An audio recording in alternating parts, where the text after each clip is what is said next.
गुना जिले में तमाम ऐसी सांस्कृतिक, धार्मिक या पौराणिक विरासतें मौजूद हैं जिनके बारे में बहुत कम लोगों को मालूम है। एक निर्जन स्थान पर जंगल के बीचों बीच गड़ला धाम है। कम ही लोगों ने इस स्थान का नाम सुना होगा, और जब यहाँ आकर हमने इस स्थान के बारे में लोगों से जानना चाहा तो हमारी दिलचस्पी इसके बारे में और भी ज़्यादा बढ़ती चली गई।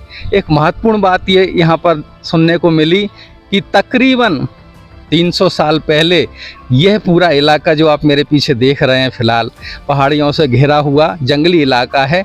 यहाँ कभी एक बहुत ही अच्छी बसाहट हुआ करती थी, बस्ती यहाँ पर होती थी, लोग यहाँ पर रहते थे, खेत खलियान उनके होते थे, और धीरे धीरे फिर ये गांव उजड़ गया। अब यहाँ पर आप देख रहे हैं सिर्फ निर्जन स्थान है, और मेरे बिल्कुल ठीक पीछे आप वो जो ऊंची पहाड़ियाँ देख रहे हैं, वहाँ पर गांव वाले बताते हैं कि अभी भी गांव के अवशेष हैं। जो लोग वहाँ पर निवास करते थे उनके खंडहर नुमा मकान अभी वहाँ पर मौजूद हैं। कुछ विशेष प्रकार के व्यवसायी यहाँ पर निवास किया करते थे, उनके व्यवसाय के भी वहाँ पर चिन्ह अभी मौजूद हैं। इसी के साथ यहाँ पर एक और ख़ास चीज़ है, गांव भले ही उजड़ गया है लेकिन गांव में जो यहाँ पर एक ठाकुर बाबा का स्थान उस समय हुआ करता था वो आज भी मौजूद है। और जो ग्रामीण यहाँ से पलायन करके दूसरे गांवों में चले गए हैं उनकी श्रद्धा आज भी यहाँ पर कायम है।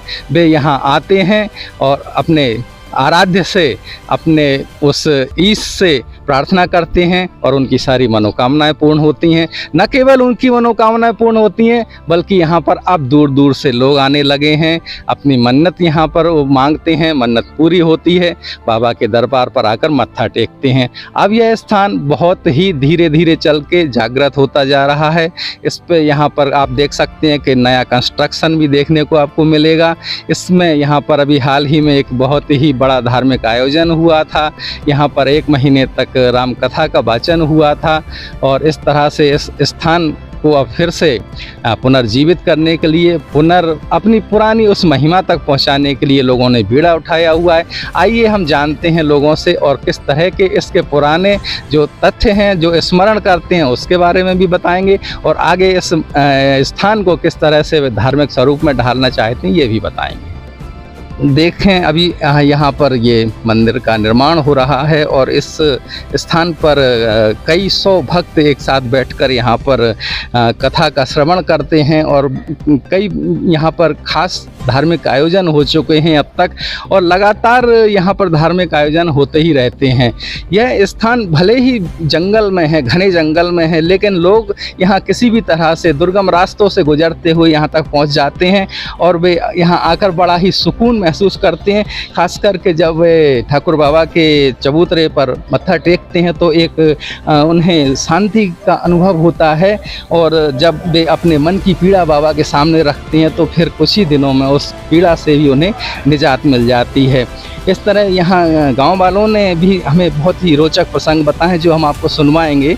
यहाँ पर भभूति का एक बहुत ही खास महत्व बताया जाता है। यहाँ की भभूति से लोगों की बीमारियाँ ठीक होने का भी दावा किया जाता है, तो उसके बारे में भी आपको यहाँ पर बताएंगे। और आइए, आप यहाँ पर कुछ लोग मौजूद हैं तो हम आपको रूबरू उनसे करा देते हैं कि किस तरह से ये स्थान के बारे में और उनकी क्या इस स्थान को लेके भावनाएं हैं, धारणाएं हैं, और किस तरह के अब तक के उनके अनुभव यहाँ पर इस स्थान को लेकर रहे हैं। तो आप देख सकते हैं ये लोग यहाँ पर मौजूद हैं, और ये सभी लोग यहाँ पर नियमित आते हैं, इस स्थान पर बैठते हैं, और कम से कम ये बाबा यहाँ पर अपने जो भी उनकी मनोकामना होती है वो पूरी होती है। ये कुल मिलाकर सेवादार हैं, यहाँ पर नियमित रूप से अपनी सेवाएं देते हैं।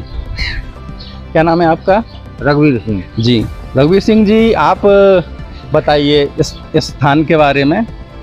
हाँ साहब, प्राचीन स्थान है जी और जहाँ पहले से भी बब्बा की महिमा है। जी नाम ले दो, कार्य सफल होते हैं जी हाँ।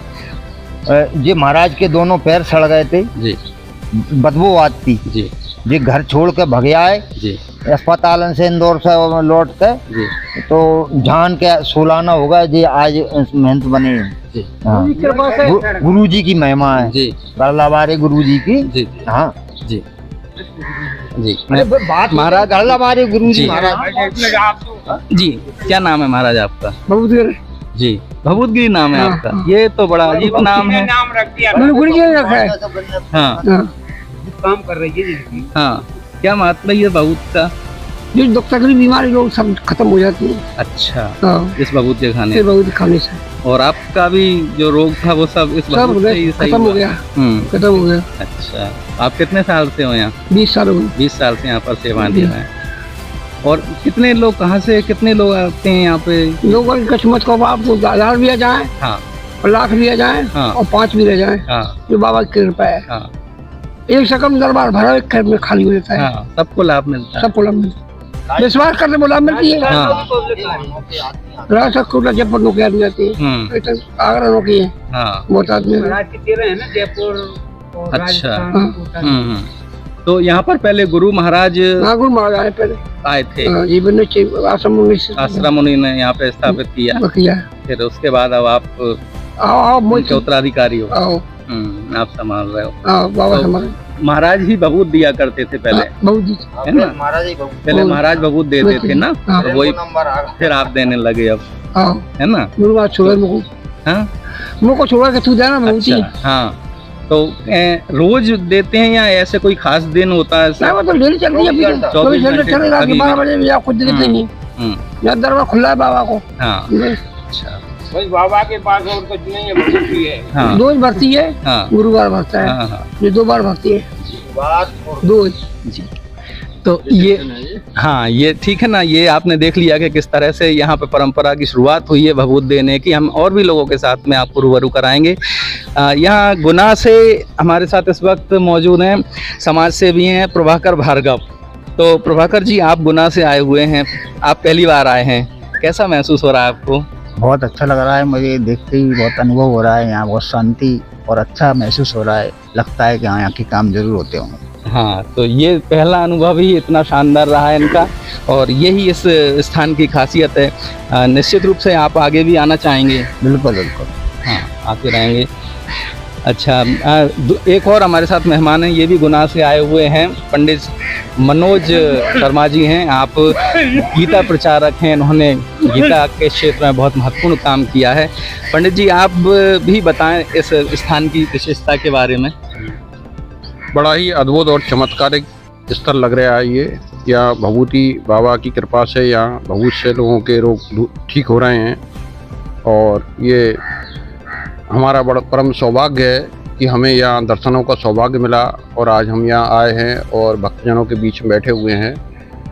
और गीता के प्रचार में तो हम निरंतर लगे रहते हैं और लोगों से ये अपेक्षा रखते हैं कि घर घर गीता का प्रचार हो, सदाचार और सद्विचार हो, पहले सा भारत में रहिए, जगत गुरु फिर एक बार हो।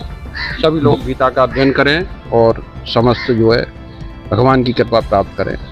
जी, तो ये एक सद्विचार आपने दिया और आप और भी लोग हमारे साथ मौजूद हैं।